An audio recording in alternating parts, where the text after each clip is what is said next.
안녕하세요. 서울에 살고 있는 28살 보통의 남자입니다. 다름이 아니라 제가 3개월 전에 겪었던 일을 좀 써보려고 합니다. 이슈가 되고 싶거나 관종이라서 적는 게 아니라 제가 겪었던 좀 황당한 일에 대해서 적어보고 제 글을 읽으신 여러분들의 생각과 의견이 궁금해서 글을 써보기로 마음을 먹었어요. 자, 그럼 본론으로 들어가겠습니다. 대략 3개월 전이었습니다. 전에 다니던 회사 직장 동료 형이랑 회기역에서 만남을 가졌어요. 오랜만에 만나서 서로 이직한 회사에 대해 얘기도 하고 전에 같이 다녔던 회사 얘기도 하며 소주 3병과 회 한 접시를 곁들여 이런저런 얘기를 나누며 즐거운 시간을 보냈죠. 얘기를 나누다 보니 집에 갈 시간이 점점 다가오더군요. 근데 직장 동료 형이 그냥 가기는 아쉬우니 2차로 치맥까지만 먹고 후딱 집으로 가자고 했습니다. 솔직히 저는 집을 너무 사랑하기에 당장이라도 가고 싶기는 했지만 제가 얻어먹은 회 한 접시 가격을 생각하니 차마 그냥 가지를 못하겠더라고요. 그래서 치맥을 시켜서 먹기는 했는데 점점 시간의 압박이 느껴졌어요. 할 수 없이 남은 치킨을 포장하고 형과 아쉬운 작별 인사를 나누었습니다. 이제 이 얘기의 핵심이 시작됩니다. 회기역 안에서 차가 오기를 기다리며 술도 깰 겸 노래를 들으며 시간을 때우던 중이었습니다. 그 당시 제 주변에 사람도 별로 없었고 꽤 조용했었어요. 제 옆에는 여성 한 분과 그분을 케어해주는 친구 여성분, 이렇게 셋이 앉아 있었습니다. 편의상 여자분들을 A, B, C 이렇게 표현을 할게요. 저는 속으로 몸도 못 가눌 정도로 많이 마셨네. 옆에 친구분 고생하시겠다. 이렇게 생각하며 차가 오기만을 기다리고 있었죠. 근데 갑자기 생뚱맞게 여성분 B가 저에게 말을 걸더라고요. 저 여기 회기역에서 구리까지 가는데 많이 먼가요? 이렇게 질문을 하시더라고요. 저는 살짝 당황하긴 했지만 저희 집이 7호선 공릉역이라서 공릉역까지 가서 택시 타고 구리까지 가면 얼마 안 걸릴 거라고 얘기를 해줬어요. 저도 솔직히 지리는 잘 모르니까 제가 아는 범위 내에서 말씀을 드린 거였죠. 그 후에 여성분 B랑 이런저런 영양가 없는 얘기들이 오가며 그냥 말동무 해주다가 여성분 B가 많이 취한 여성분 A를 잘 부탁한다며 저에게 갑자기 양보해버리고 가버리시는 거예요. 쫓아가서 뭐 어쩌라는 것이냐고 말이라도 했어야 했는데 너무 당황스러워서 몸이 굳어 멍하게 서 있었습니다. 진짜 말 그대로 당황스러워서 아무것도 못하겠더라고요. 그러는 사이 이미 저는 집으로 달리는 전철 안에 있었고 또 제 옆에는 여성분 A가 계셨습니다. 일단 제가 부축해서 노약자석에 앉혔어요. 세상 물정 모르고 푹 주무시고 계시더군요. 여긴 어디, 나는 누구, 아찔해져가는 정신을 붙잡으며 어떻게 해야 하나 머리를 굴려봐도 답이 없더군요. 초면에 실례이기도 했지만 몸도 못 가눌 정도로 저의 어깨에 머리를 기대게 하고 자꾸만 벌리는 다리도 부끄럽지만 제가 오므려주고는 했어요. 그러면서 머릿속으로는 이런저런 상황을 생각하며 꽤나 복잡하고 정신없이 생각 중이었죠. 그때 여성분 A께서 많지는 않았지만 약간의 속을 우웩하고 개워내시더라고요. 1차 멘붕 상태가 왔습니다. 주변의 시선들도 그리 곱지 않았고 심지어 혀를 끌끌 차시던 할아버지까지 계시더군요. 때마침 여성분 A의 핸드폰을 울리기 시작했습니다. 저는 당장 받았어요. 여성분 A의 또 다른 친구분이었습니다. 그분을 여성분 C라고 하겠습니다. 여성분 A가 걱정이 되는지 전화를 건 모양이었어요. 일단 저는 오해 사지 않게 있었던 상황을 조목조목 설명을 드렸습니다. 하도 세상이 흉하다 보니 이상한 놈으로 몰리지 않을까 싶어서 말이죠. 그랬더니 여성분 C께서 그러면 택시 태워 보내주고 택시 번호를 알려줄 수 있겠냐고 하시더라고요. 당연히 알겠다 말을 하고 보니 아무래도 이 상황이 조금 꺼림칙해서 부모님이나 지인들에게 알려야 되지 않겠냐고 말씀을 드렸더니 그러면 구리역 쪽 맥도날드에 내려주시면 여성분 A의 지인들이 있어서 잘 케어를 해주실 거라고 하셨습니다. 아마 여성분 A가 맥도날드에서 알바를 하셨나 싶더라고요. 뭐 일단 알겠다고 전화를 끊고 상봉역에서 그 여자분과 함께 내렸습니다. 걷지도 못하실 정도로 드셔서 여성분 A를 데리고 가는데 엄청 힘들었습니다. 경춘선 상봉역에서 7호선 상봉역으로 이동하는 시간이 죽을 만큼 힘들더군요. 이렇게 길고 긴 줄 그날 처음 알았습니다. 그 과정에서 표정 관리가 안 된 제가 힘들고 불쌍해 보였는지 지나가던 아저씨가 부축을 도와주셨고 아줌마께서는 여성분의 옷매무새와 토사물을 닦는 것을 도와주셨어요. 정말 감사했습니다. 아직 세상은 따뜻했어요.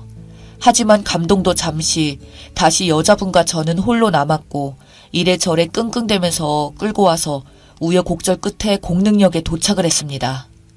이제 택시 태워서 보내면 되겠다 싶어서 택시를 붙잡고 있는데 이게 웬걸? 그날따라 택시가 잡히지 않는 것입니다. 일단 여성분이 몸을 기댈 수 있는 벽 쪽으로 모셔두고 열심히 손짓 발짓 해가며 그렇게 15분의 시간 끝에 겨우 택시 한 대를 잡았습니다.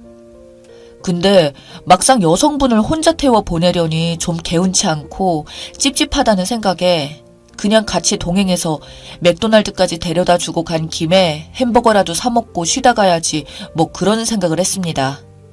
택시로 이동 중에 택시 아저씨께서 아이고 여자분이 많이 먹었네 라고 웃으시면서 말씀을 하시길래 여자친구 아니라고 말씀을 드렸습니다.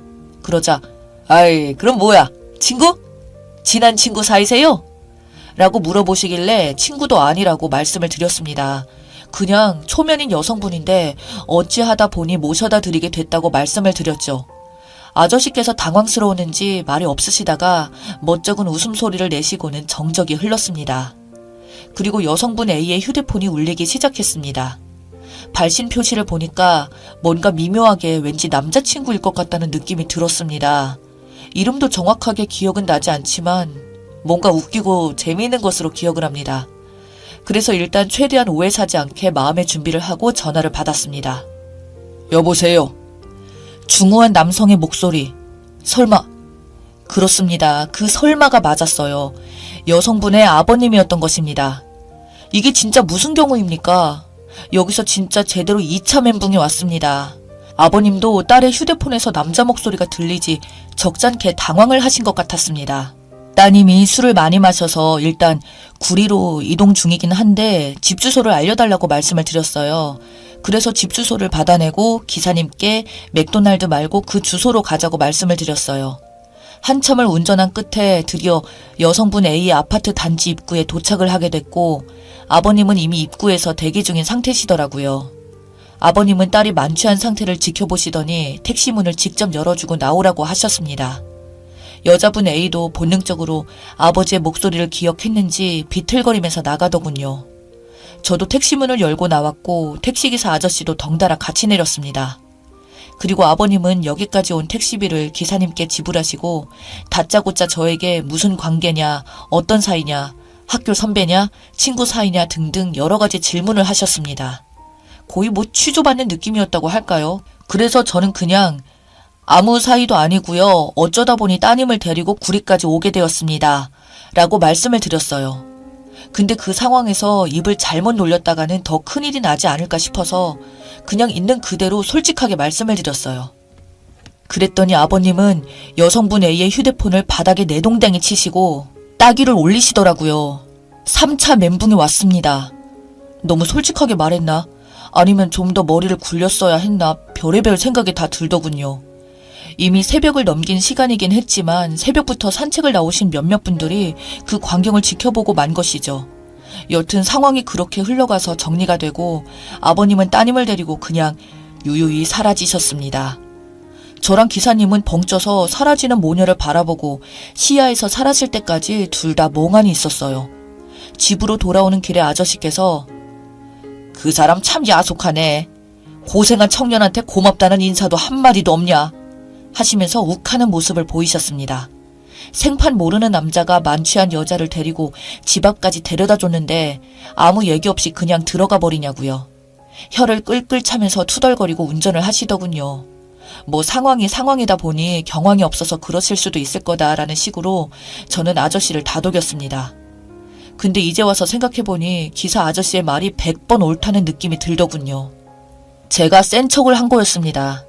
그 집으로 돌아가는 길에 전화를 걸었습니다. 혹시 몰라서 제가 번호를 외웠거든요.